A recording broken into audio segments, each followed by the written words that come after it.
Hello friends, last video lecture में हमने superconductivity and internal resistance का discussion किया था।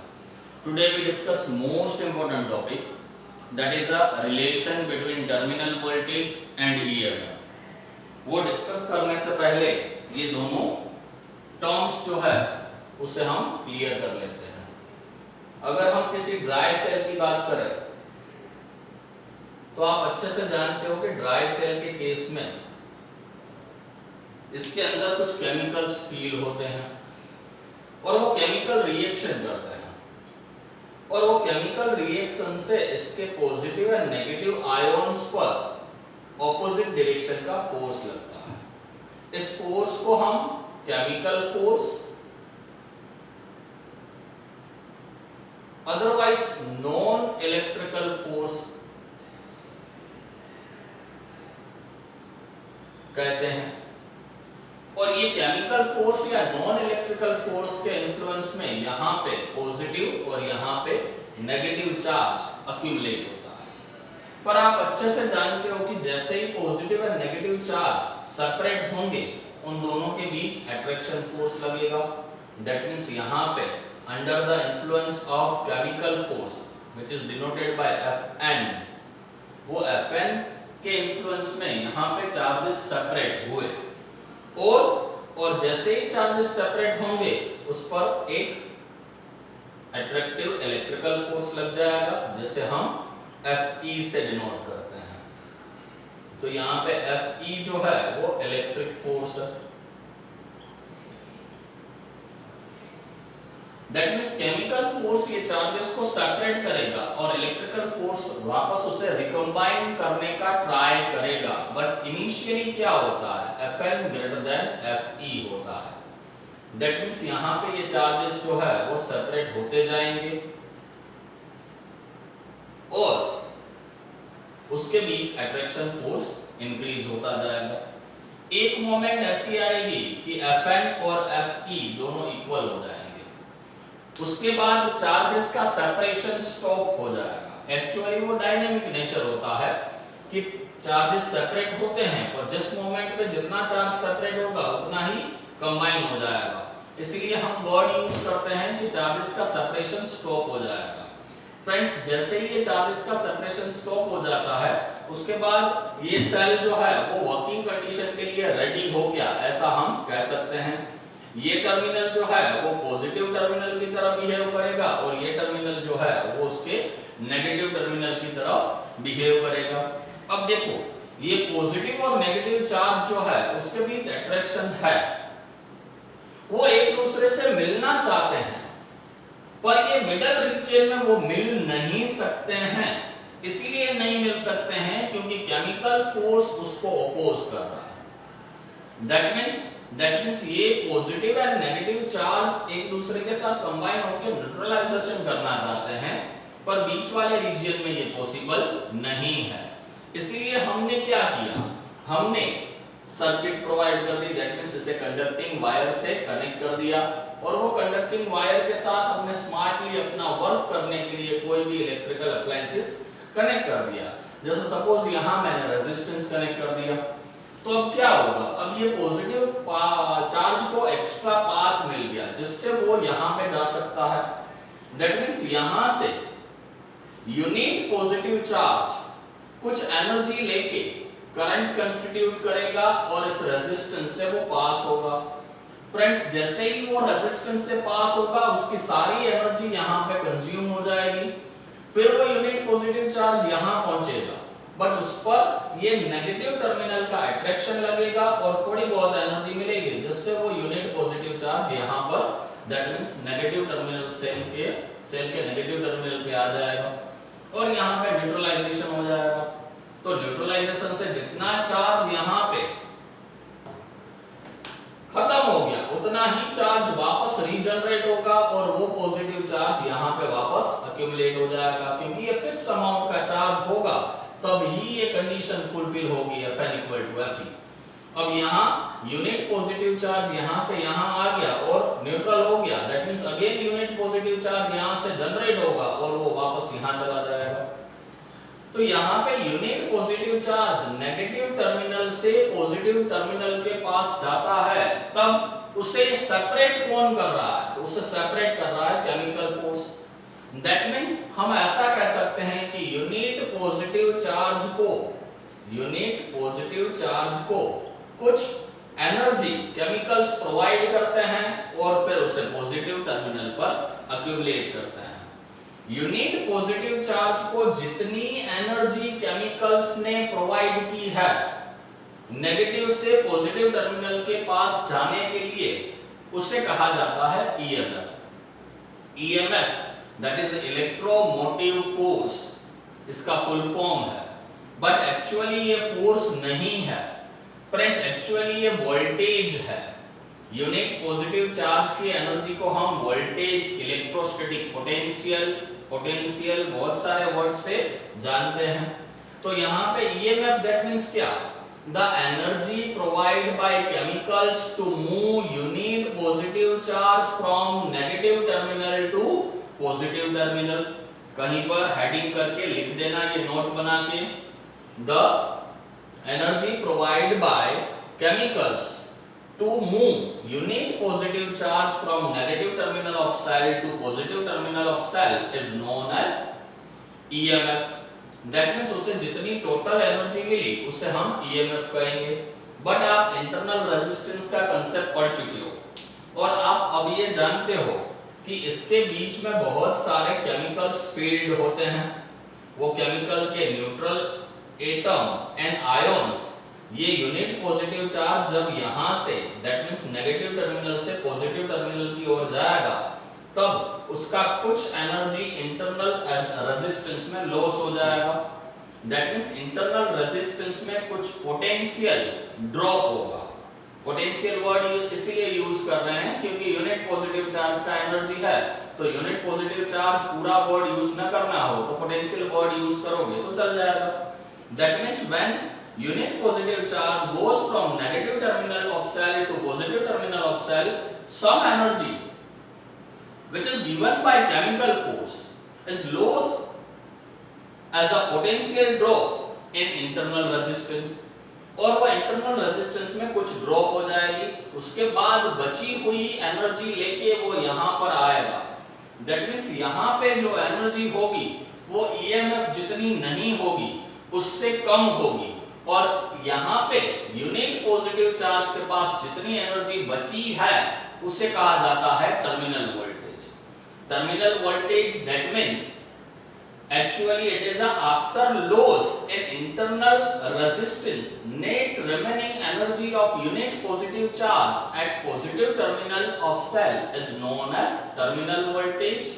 उसे हम टर्मिनल वोल्टेज कह सकते हैं सिंपल लैंग्वेज में। अगर कहीं पर भी डेफिनेशन पूछी जाए तो आपको ये बात नहीं लिखनी है। ईएमएफ की डेफिनेशन आप लिख सकते हो, जो मैंने लिखवाई आपको नोट करके वो आप लिख सकते हो ईएमएफ की डेफिनेशन, बट टर्मिनल वोल्टेज की डेफिनेशन हमें थोड़ा स्पेशल वे से लिखनी है। तो टर्मिनल वोल्टेज क्या है, ईएमएफ क्या है, उसका बेसिक नॉलेज आपको इस फिगर से मिल गया होगा। Today we discuss define terminal voltage of cell and derive relation between EMF and terminal voltage.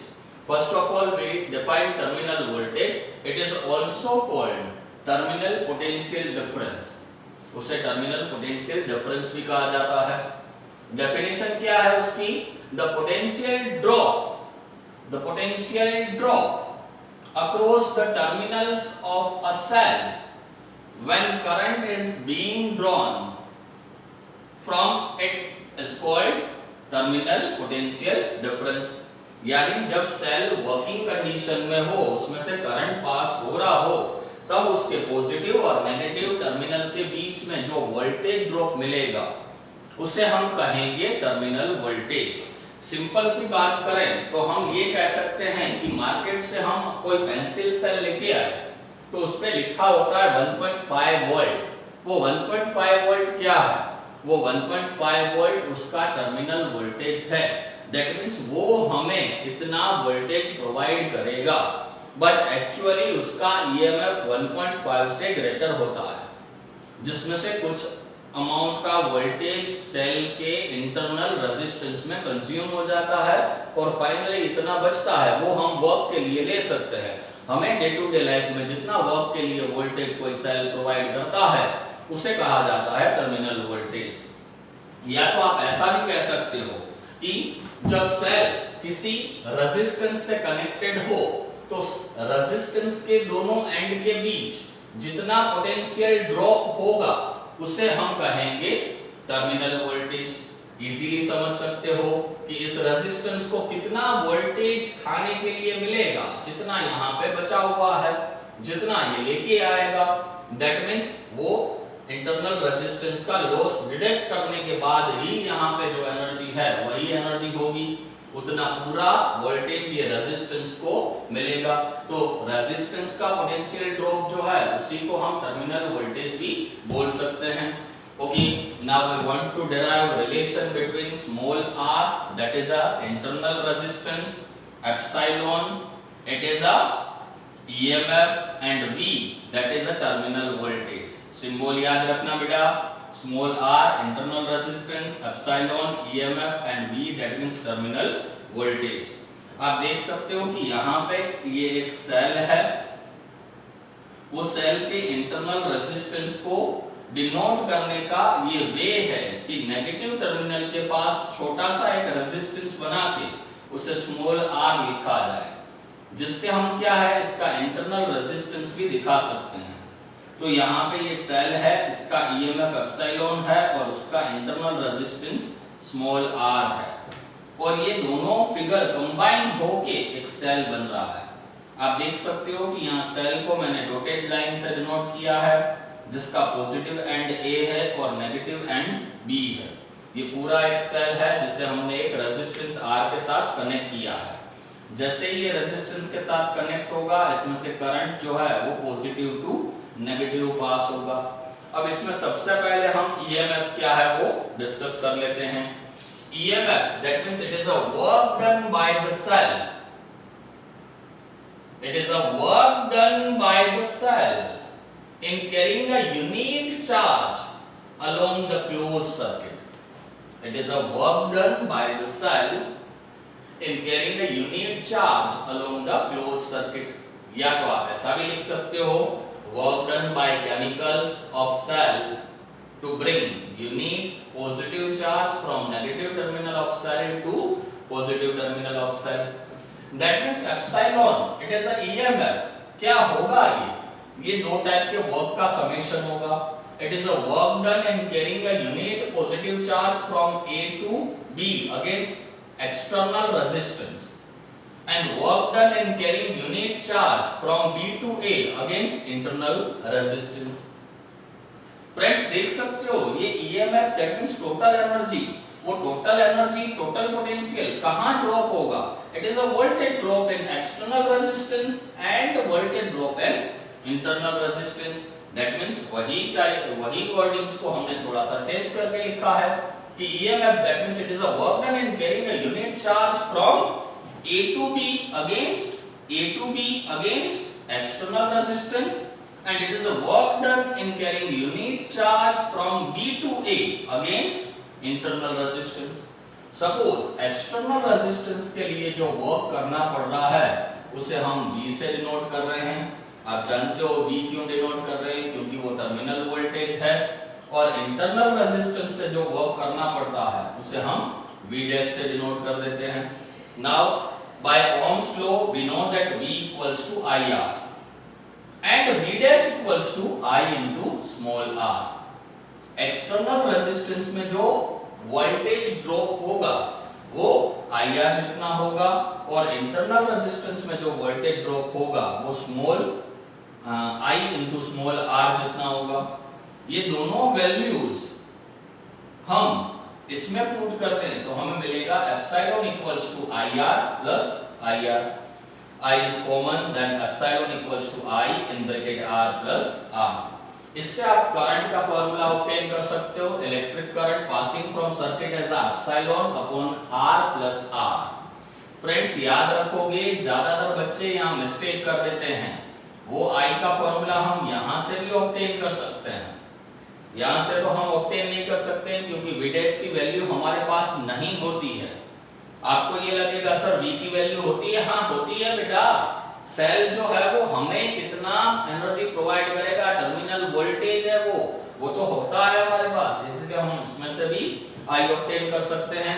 मैं केवल आपको ये बताना चाहता हूं कि अगर हम I लिख रहे हैं और ऊपर एप्सिलॉन दैट मींस ईएमएफ हमने लिया है, तो हमें यहाँ नीचे इंटरनल रेजिस्टेंस की इफेक्ट देनी पड़ेगी। पर अगर हम इसके न्यूमरेटर में टर्मिनल वोल्टेज ले रहे हैं तो वो टर्मिनल वोल्टेज जो है वो इंटरनल रेजिस्टेंस का इफेक्ट डिडक्ट करने के बाद वाला है, तो इसके डिनोमिनेटर में हम इंटरनल रेजिस्टेंस नहीं लिखेंगे। That means I equals to epsilon by R plus R, otherwise it is V by R। याद रखना है आपको सेल के लिए। Now terminal voltage that is epsilon equals to terminal voltage that is V equals to, इसमें से हम V को सब्जेक्ट बनाएं तो V इक्वल्स टू क्या लिखेंगे, एप्सिलॉन माइनस V डैश, और V डैश का वैल्यू अगर हम पुट कर दे तो V डैश का वैल्यू आ जाएगा IR। फ्रेंड्स याद रखना टर्मिनल वोल्टेज एंड ईएमएफ का रिलेशन है V equals to epsilon minus IR। ये कब यूज होता है, when cell is in discharge condition. जब सेल डिस्चार्ज कंडीशन में होता है तब हम ईएमएफ एंड टर्मिनल वोल्टेज का रिलेशन यूज करते हैं V equals to epsilon minus IR। But अगर सेल चार्जिंग कंडीशन में होता है तब इसका रिलेशन यूज होता है V equal to epsilon plus IR। Charging condition में क्या यूज होगा, एप्सिलॉन प्लस IR। क्यों प्लस IR यूज होगा, जब हम चार्जिंग प्रोसेस पढ़ेंगे तब वो डिटेल में डिस्कस करेंगे। एट प्रेजेंट ये रिलेशन आया तो उसके साथ मुझे ये आपको रिलेशन देना है, क्योंकि दोनों अगर सेपरेटली लिखे होंगे तो आप मिस्टेक कर दोगे। डिस्चार्जिंग का ये डिराइव किया, चार्जिंग का हम याद रखेंगे, डिराइव नेक्स्ट वीडियो लेक्चर में करने वाले हैं। डोंट राइट इन एग्जाम, ये एग्जाम में लिखने के लिए नहीं है, आपके कंसेप्ट बिल्ड करने के लिए है। ईएमएफ क्या होता है, EMF that means it is a energy gained by unit positive charge when pass from cell. EMF क्या है, ईएमएफ दैट मींस केमिकल्स ने यूनिट पॉजिटिव चार्ज को जो टोटल एनर्जी दिया उसे कहते हैं ईएमएफ। और टर्मिनल वोल्टेज क्या है, terminal voltage that means after loss in internal energy net remaining energy of unit positive charge at positive terminal of cell। मतलब क्या, केमिकल्स ने जो एनर्जी दिया था उसमें से कुछ एनर्जी इंटरनल रेजिस्टेंस में लॉस हो गई, उसके बाद जो एनर्जी बची यूनिट पॉजिटिव चार्ज के पास और वो एनर्जी लेके वो पॉजिटिव टर्मिनल पे आया, उसे हम कहते हैं टर्मिनल वोल्टेज। तो इस तरह से हमने टर्मिनल वोल्टेज एंड ईएमएफ का रिलेशन डिस्कस किया। फ्रेंड्स नेक्स्ट वीडियो लेक्चर में हमें सेल का इंफॉर्मेशन लेना है। सेल दैट मींस आप जानते हो which convert chemical energy into electrical energy। There are two type of cell, one is a primary cell and second is a secondary cell। Friends primary cell किसे कहते हैं, primary cell that means ऐसा cell जो केवल discharge हो सकता है। The cell which can discharge only is known as primary cell, and secondary cell that means chargeable cell, that means the cell which can discharge and charge is known as secondary cell। उसे हम secondary cell कहेंगे। हमारे mobile का battery secondary cell है क्योंकि बार बार हम उसे charge कर सकते हैं, जबकि हम जो वॉच में लगाते हैं वो सेल जो है वो यूज एंड थ्रो सेल है, दैट मीन्स वो प्राइमरी सेल है। हमें सेकेंडरी सेल में लेड एक्यूमुलेटर सेल डिस्कस करना है, उसमें चार्जिंग प्रोसेस डिस्कस करना है, बट उससे पहले ये अच्छे से कंसेप्ट आप समझ लो और इसके नोट्स बना लो। इसमें ये जो एक्स्ट्रा मैंने बताया है वो भी आप अच्छे से नोट करके लिखना, वो एग्जाम के पॉइंट ऑफ व्यू से नहीं है, बट आपके कंसेप्ट और इससे रिलेटेड जो न्यूमेरिकल होंगे और आगे हम एक पोटेंशियोमीटर वाली थियोरी पढ़ेंगे, उसके लिए ये मोस्ट इम्पोर्टेंट है। तो अच्छे से नोट्स बना लो। नेक्स्ट वीडियो लेक्चर में हम सेकेंडरी सेल का डिस्कशन करेंगे। Thank you very much friend.